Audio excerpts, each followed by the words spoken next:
Hello friends, welcome to the channel. आज का topic है इंजरीज़ फॉरेंसिक मेडिसिन का टॉपिक है। और फॉरेंसिक मेडिसिन में हम कई सारे टॉपिक कवर कर चुके हैं। तो पॉइजन्स हम कवर कर चुके हैं, जो कि बहुत पहले ही हम अपलोड कर चुके थे। और पॉइजन से रिलेटेड जो उसकी पॉइजनिंग्स होती हैं, हम उनको भी 3-4 पॉइजनिंग हम कवर कर चुके हैं। ठीक है, तो आप उन्हें हमारे चैनल की प्लेलिस्ट में जाके देख सकते हैं। और अगर आपको हमारी वीडियो पसंद आती हैं तो आप हमारे चैनल को सब्सक्राइब भी कर सकते हैं। ठीक है, तो प्लीज़ चैनल को सब्सक्राइब करें। बाकी इंजरीज़ की हम डेफिनेशन देखेंगे और उसका क्लासिफिकेशन देखेंगे। ये इम्पॉर्टेंट है, लॉन्ग क्वेश्चन में आता ही आता है। ठीक है, तो इंजरीज़ की डेफिनेशन से शुरू करते हैं। सेक्शन 44 आईपीसी के according, any harm whatever illegally cause to any person in body, mind, reputation और प्रॉपर्टी। ठीक है, कोई भी हार्म पहुंचाया गया हो किसी पर्सन को कोई नुकसान पहुंचाया गया हो, कहाँ पर? या तो उसकी बॉडी पे या माइंड पर, जैसे मेंटल टॉर्चर करते हैं, इमोशनल डैमेज करते हैं, तो वो इंजरीज में ही आता है। ठीक है, रेपुटेशन, किसी की इज्जत है ना, किसी की इज्जत झूठी, मतलब किसी की रेपुटेशन ख़राब कर दी हो, या किसी की प्रॉपर्टी, तो वो सब वो इंजरीज़ में ही आता है। ठीक है, तो बॉडी, माइंड, रेपुटेशन और प्रॉपर्टी को नुकसान पहुंचाया गया हो इलीगली किसी भी पर्सन को, तो वो इंजरीज़ में आता है। ठीक है, हमें ये डेफिनेशन एज इट इज़ याद रख लेनी है। बाकी अगर हम अपनी लैंग्वेज में कहें तो एनी हार्म और डैमेज टू द बॉडी, हमारी बॉडी को कोई भी हार्म या डैमेज पहुंचाओ तो वो इंजरीज़ में आता है। अगर हम जनरल टर्म्स में कहें तो हार्म क्या होता है? हार्म चाहे एक्सीडेंट हो, या गिर के लग जाने वाली चोट हो, या वेपन से लग जाने वाली चोट हो, तो वो सब हमारे मतलब जनरल टर्म में हम उसे इंजरीज़ ही बोलते हैं। लेकिन इंजरीज़ को आईपीसी के अकॉर्डिंग ये डेफिनेशन दी गई है, हमें ये याद रखनी है। ठीक है, बाकी तो हम इंजरीज़ कैसे कहेंगे कि अगर हम गिर जाते हैं तो जैसे चोट लग जाती है तो वो इंजरी में आ जाती है, ये सब है। तो इंजरीज़ कई टाइप की होती हैं, जिसको हमने क्लासीफाई किया है 4 टाइप्स में। जैसे कि मैकेनिकल, जिसको हम फिज़िकल भी बोलते हैं, सेकंड है थर्मल, और थर्ड है केमिकल, और फोर्थ है मिसलेनियस। तो आप इसको सीटीएम से याद रख सकते हैं, मतलब केमिकल, थर्मल और मैकेनिकल, सीटीएम। बाकी मिसलेनियस आप याद रख सकते हैं खुद से। ठीक है, तो मतलब मैकेनिकल में क्या है, मैकेनिकल और फिज़िकल और मैकेनिकल में क्या क्या चीज़ आती हैं? एब्रेजन आता है, ब्रूज आता है, ब्रूज को हम कंट्यूजन भी बोलते हैं, laceration wound, incised wound, stab wound, fire arms wound, fracture और dislocation of teeth and joint.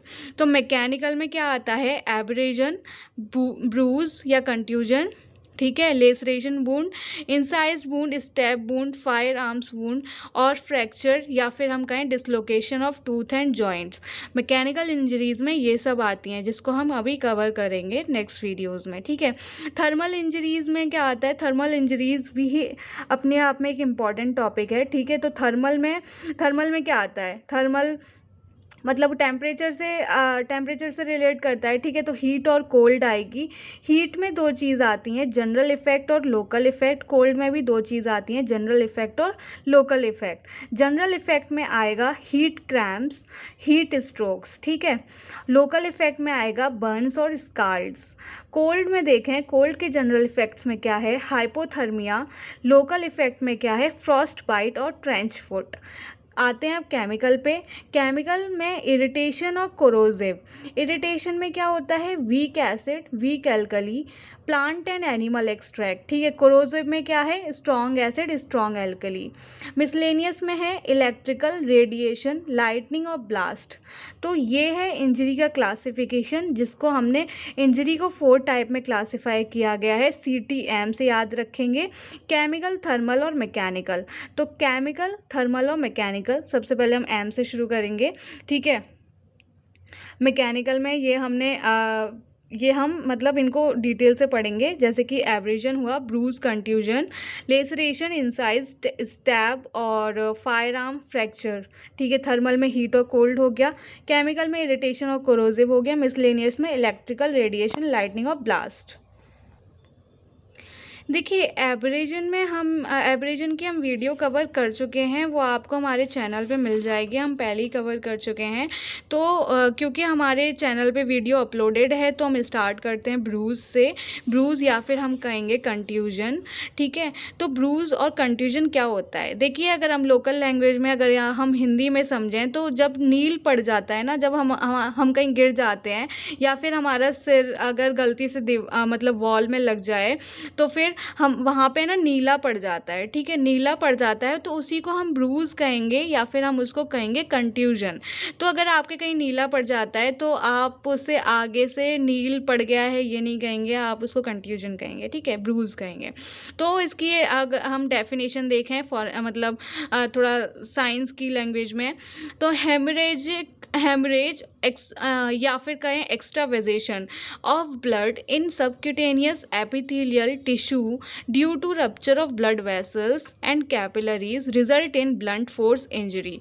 देखिए, ब्लंट फोर्स इंजरी मतलब कोई भी ब्लंट ऑब्जेक्ट लगने से इंजरी हो, मतलब कोई भी ब्लंट ऑब्जेक्ट लगने से हमारे चोट लगेगी, इंजरी होगी, तो वो कैसे होगी, हेमरेज हो जाता है या फिर हम कहें extravasation of blood in subcutaneous या फिर कहें एपिथेलियल टिश्यू।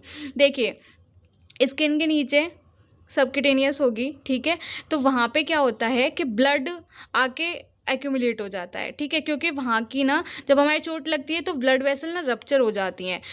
ब्लड वेसल और कैपिलरीज जो होती हैं वो रप्चर हो जाती हैं, कहाँ की, या सब एपिथेलियल के अंदर, मतलब नीचे, या फिर क्यूटेनियस, ये स्किन के नीचे वाली जो ब्लड वेसल्स होती हैं वो रप्चर हो जाती हैं, जिसकी वजह से वहाँ पे है ना ब्लड एक्यूमुलेट हो जाता है, जिसको हम कहेंगे हैमरेज या फिर एक्स्ट्रावेजेशन ऑफ द ब्लड, ठीक है। तो हम है ना डेफिनेशन को पार्ट्स में डिवाइड करेंगे।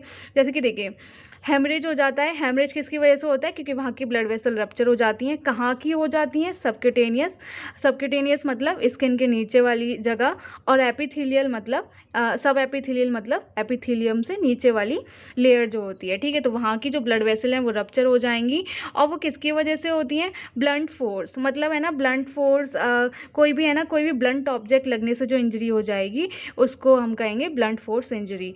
एग्जाम्पल है इसके स्टिक, स्टोन, किक या फिर फिस्ट, किसी डंडे से मार दिया, ठीक है, पत्थर से लग गई है ना, मुक्के से मार दिया, तो वहाँ पे ना नील पड़ जाता है, तो उसको हम कहेंगे ब्रूज या फिर कंट्यूजन। लीजन इज ऑब्जर्व्ड, मतलब वहाँ पे लीजन कैसा दिखता है, अगर वहाँ पे घाव हो जाएगा तो कैसा लगेगा, ब्लूइश पर्पल डिस्कलरेशन, वहाँ पे ब्लूइश पर्पल टाइप का वो बन जाएगा, उस एरिया में ब्लूइश पर्पल टाइप का कलर आ जाएगा, ठीक है। स्वेलिंग इन एरिया, वहाँ पे स्वेलिंग भी हो जाएगी। Bruise within organ and tissue, उसको हम बोलेंगे कंट्यूजन। देखिए क्या है ना, अगर वो हमारे कहीं नॉर्मल प्लेस पे लगती है तो हम उसको बोलेंगे ब्रूज, ठीक है। अगर ऑर्गन या टिश्यूज़ में लग जाएगी तो फिर हम उसको बोलेंगे contusion. On the basis of location के बेसिस पे 3 टाइप के ब्रूज हैं, ठीक है, इंट्राडर्मल, सबक्यूटेनियस ब्रूज और डीप ब्रूज। इंट्राडर्मल ब्रूज में क्या है, when a bruise is made by impact with pattern object the haemorrhage में lie in immediate sub epidermal layer. जब हम किसी पैटर्न ऑब्जेक्ट से मारते हैं, जैसे कि एक हम कोई चीज़ ले लेंगे, उस पर कुछ इस तरीके का पैटर्न बनेगा, मतलब कोई भी इसमें डिज़ाइन बन रही होगी तो हम उसे पैटर्न ऑब्जेक्ट से मारेंगे, तो है ना, तो वहाँ पे ना हैमरेज हो जाएगा, कहाँ पे, सब एपिडर्मल लेयर पे, ठीक है। तो उसको हम बोलेंगे intradermal bruise. Pattern may be in the form of object और वेपन, वो किसी भी फॉर्म में हो सकता है, जैसे कि केन्स हो सकती हैं, मतलब कैन वगैरह होगी कोई, बाइसिकल चैन, उससे लग जाए, या फिर मोटर के टायर्स में भी पैटर्न बने होते हैं, ठीक है। तो उससे अगर इंजरी हो जाए तो वो किस में आएगी, इंट्राडर्मल ब्रूज में। अब आते हैं सबक्यूटेनियस ब्रूज में। Bruise from blunt object is situated in subcutaneous tissue, मतलब अगर ब्लंट ऑब्जेक्ट से इंजरी हो जाती है तो वो कहाँ पे एक्ट करती है, सबक्यूटेनियस टिश्यूज़ में, ठीक है। Blood edges are raised above the skin surface, above to skin surface due to the infiltration of blood in subcutaneous tissue, ठीक है। तो क्या है, अगर है ना किसी चीज़ से लगेगी तो वहाँ पे ना उठा हो जाता है, जैसे ये स्किन है, अब है ना यहाँ पे हमारे लग गई, ठीक है, इस जगह पे लग गई तो यहाँ नीला तो पड़ ही जाएगा, प्लस इसके एजेस आ जाएंगे, ठीक है, तो ऐसा थोड़ा उठा उठा पार्ट हो जाएगा। तो है ना, तो वो किसकी वजह से होता है, क्योंकि वहाँ पे ना ब्लड आके इकट्ठा हो जाएगा सबक्यूटेनियस टिश्यू में, तो ब्लड एजेस वहाँ पे रेज हो जाएंगे, मतलब रेज्ड मतलब वहाँ पे उठ जाएगा above to the skin surface, क्योंकि वहाँ पे ब्लड इन्फिल्ट्रेशन, मतलब वहाँ पे बहुत सारा ब्लड आ चुका है in the subcutaneous tissue.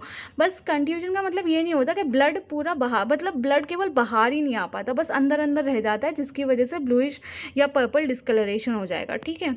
Deep Bruges जो कि इसका थर्ड पार्ट है, bleeding deeper to the subcutaneous tissue, ठीक है। सबक्यूटेनियस टिश्यू के अंदर अगर ब्लीडिंग हो रही है तो हम उसको बोलेंगे डीप ब्रूज।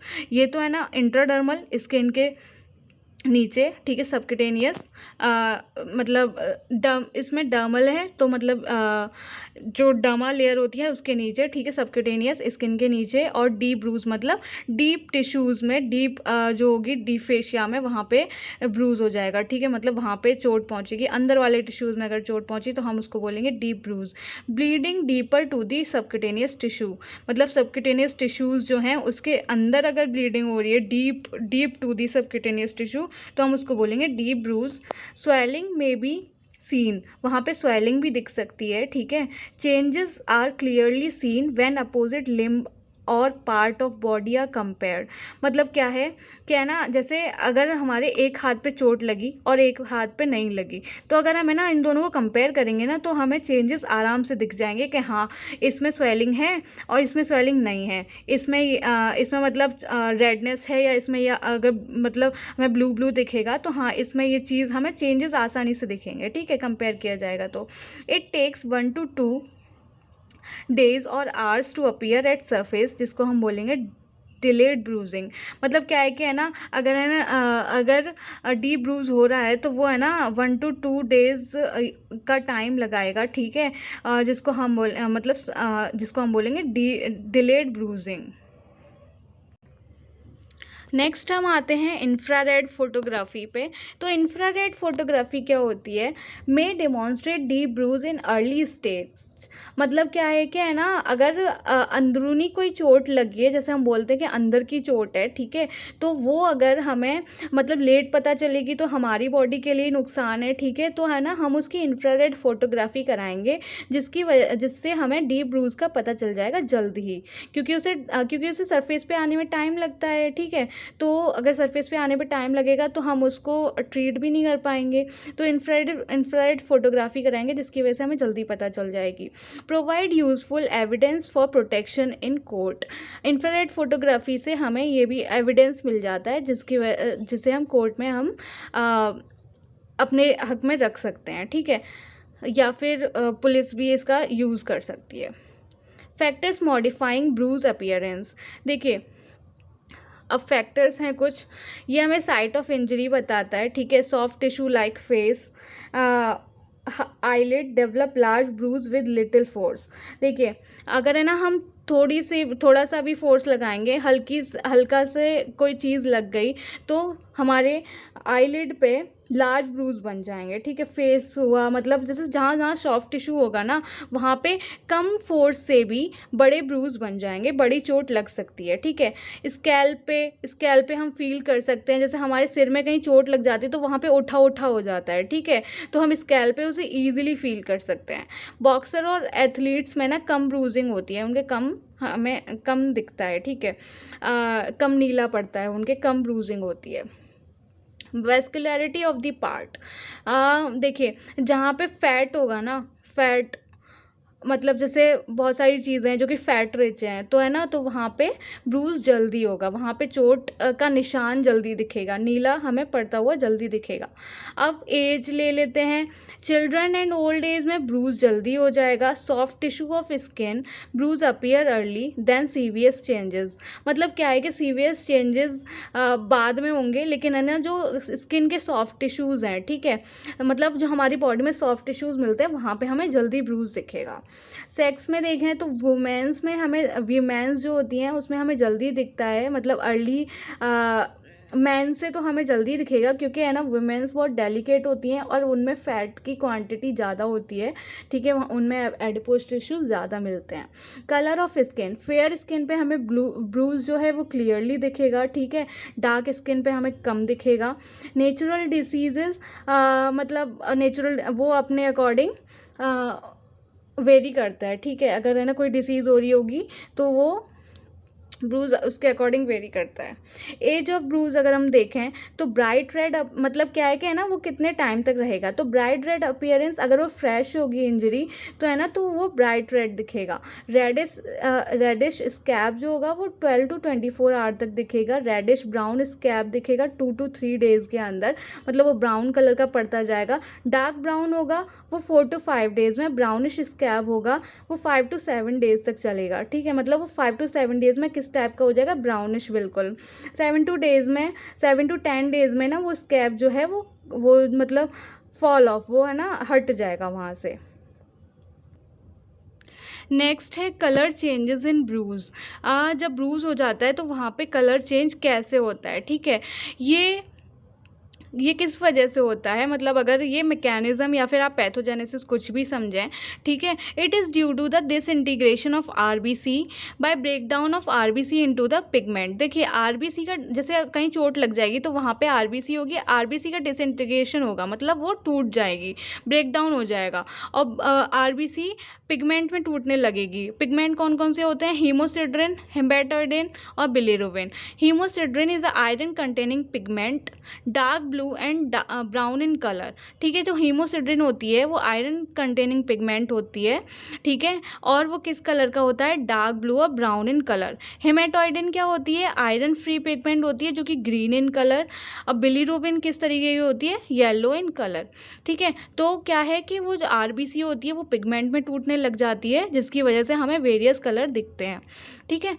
एंटीमार्टम और पोस्टमार्टम में हम डिफरेंस देखते हैं, मतलब अगर हम पोस्टमार्टम होता है आफ्टर डेथ और डेथ के पहले होता है एंटीमार्टम, तो है ना अगर डेथ के पहले कोई चोट लगती है तो उसका डिफरेंस देखेंगे, डेथ के बाद अगर चोट लगती है वो अगर डेथ के बाद अगर हम चोट को देखेंगे तो वो डिफरेंस हम देखेंगे। देखिए अगर है ना डेथ के पहले के डिफरेंसेस ये हैं, डेथ के बाद के डिफरेंसेस ये हैं, तो स्वेलिंग ना एंटीमार्टम में हमें दिखेगी जबकि पोस्टमार्टम में हमें नहीं दिखेगी। डैमेज टू एपिथीलियम वहाँ पे एंटीमार्टम में प्रेजेंट होगा, मतलब एपिथीलियम में डैमेज हमको एंटीमार्टम स्टेज में दिखेगा, पोस्टमार्टम में हमें नहीं दिखेगा, एब्सेंट होगा। एक्स्ट्रावेजेशन ऑफ ब्लड एंटीमार्टम में प्रेजेंट होगा, पोस्टमार्टम में एब्सेंट होगा। कोएगुलेशन जो है वो एंटीमार्टम में प्रेजेंट है, पोस्टमार्टम में एब्सेंट है। कलर चेंज हमें एंटीमार्टम में दिखेगा, डेथ के पहले हमें कलर चेंज दिखेगा, और है ना पोस्टमार्टम में यूनिफॉर्म इन कलर। अपीयरेंस कैसी होगी इसकी, एंटीमार्टम में मोर मार्क्ड इन विक्टिम, पोस्टमार्टम में लेस मार्क्ड, हमें इसमें ज़्यादा दिखेगी और पोस्टमार्टम में हमें कम दिखेगी। मेडिको लीगल इंपॉर्टेंस देख लेते हैं। हाँ, identification of the object causing injury, हमें ऑब्जेक्ट का पता लग जाती है, जैसे पैटर्न ऑब्जेक्ट होगा तो हमें पता चल जाएगी कि है ना हाँ इसे इस ऑब्जेक्ट से लगी है, जैसे टायर से लगी है या किसी चीज़ से भी लगी है। डिग्री ऑफ वायलेंस, कितनी तेज़ी से मारा गया है उसका डिग्री का पता चलेगा, ठीक है। Cause and time of injury, अगर देखिए वो सही हो जाता है, जैसे हमने पीछे टाइम पढ़ा, ठीक है, अगर उसको 5 to 7 जैसे हमें ब्राउनिश दिख रहा है तो वो कम से कम उस इंजरी को 5 to 7 डेज हो चुके हैं, तो हमें इसका टाइम और कॉज पता चलेगा। Deep bruise may be take hour to come up to the surface and deep bruise indicate direction of force, ठीक है। तो ये हो गए मेडिको लीगल इंपॉर्टेंस। तो ये था हमारा क्लासिफिकेशन और कंफ्यूजन। एब्रिजन हम पढ़ा चुके हैं, मतलब वीडियो अपलोडेड है तो आप उसको एब्रिजन को वहाँ पे जाके पढ़ें, तब सेकंड है ये हमारा कंफ्यूजन या फिर ब्रूज, थर्ड वन हम पढ़ेंगे इंसाइज्ड वुंड, ठीक है। तो thank you for watching the lecture. अगर है ना आपको लेक्चर पसंद आया है तो प्लीज़ हमारे चैनल को सब्सक्राइब करें, वीडियो को लाइक करें और शेयर करें। Thank you for watching the video, thank you.